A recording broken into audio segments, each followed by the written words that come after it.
Bonjour, ici Philippe Michaud pour le blog Branche-toi de Best Buy. Aujourd'hui, je vous présente l'autocuiseur 25 en 1 de Tefal. Un appareil qui permet de cuisiner toutes sortes de choses comme du riz, des légumes, de la viande, mais aussi de la sauce à spaghetti et même des desserts savoureux. Est-ce que c'est difficile à utiliser? Comment ça fonctionne? C'est ce que je vous propose de voir dans cette vidéo. Avant de vous parler de l'autocuiseur, j'aimerais aborder les accessoires car il y en a quand même quelques-uns qui sont intéressants. On retrouve par exemple une spatule, une tasse à mesurer, un dessous de plat et un livre de recettes. Le livre de recettes, c'est un peu votre Bible. Honnêtement, le livre est très complet. On retrouve plusieurs recettes de soupe, de poisson, de crustacés, de viande, de volaille, de pâtes, de risotto, de légumes et même de desserts. Oui, parce que vous pourrez apprendre à faire notamment une pudding au pain, un gâteau au fromage et même de la crème caramel. Si certaines recettes ne demandent que 2 ou 3 ingrédients, d'autres recettes, par exemple le ragoût aux pommes de terre, demandent beaucoup plus d'ingrédients. Mais il reste que la plupart des ingrédients se trouvent en épicerie. Vous n'aurez pas besoin d'aller dans les épiceries spécialisées ou les épiceries fines pour les trouver. Dans le cadre de cette vidéo, j'ai décidé de préparer un simple riz basmati.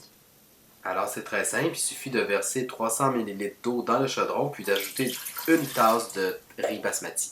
Comme vous pouvez le voir, le chaudron s'enlève de l'autocuiseur, ce qui en facilite par la suite le nettoyage. Pour une cuisson uniforme du riz, il est recommandé de brasser légèrement l'eau avec le riz. Quand c'est fait, on remet le chaudron dans l'autocuiseur, puis on verrouille solidement le couvercle à l'aide de la poignée qui se situe sur le dessus. L'autocuiseur possède 25 modes de cuisson préprogrammés. Dans le cas qui nous intéresse, je vais sélectionner le riz, mais j'aurais pu aussi aller dans les autres options, comme la préparation de nourriture pour bébé. Quand on sélectionne un mode, il nous indique par défaut le temps recommandé, mais il est toujours possible de le changer. Dans ce cas-ci, c'est 9 minutes, donc je ne touche à rien. L'autocuiseur possède également un mode de démarrage différé, qui peut aller jusqu'à 24 heures. Il faut juste faire attention à ne pas laisser de la viande sur le comptoir pendant une journée parce que vous risquez d'avoir des petits problèmes.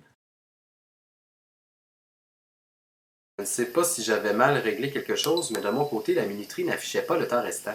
Après 9 minutes, j'ai donc tenu pour acquis que c'était terminé, puisque je n'entendais rien. À l'intérieur de notre autocuiseur, il peut faire très chaud, donc avant de l'ouvrir, il est impératif de laisser s'échapper la vapeur en appuyant sur le bouton situé sur la poignée du dessus du couvercle. Ça vous évitera de vous brûler avec la vapeur. Et c'est maintenant le temps d'ouvrir l'autocuiseur pour déguster notre riz.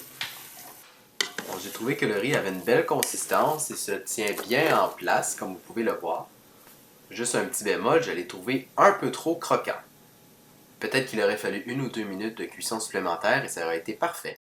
L'autocuiseur 25 en 1 de Tefal est disponible chez Best Buy. Pour plus de renseignements sur ce produit, lisez ma critique sur le blog Branche-toi.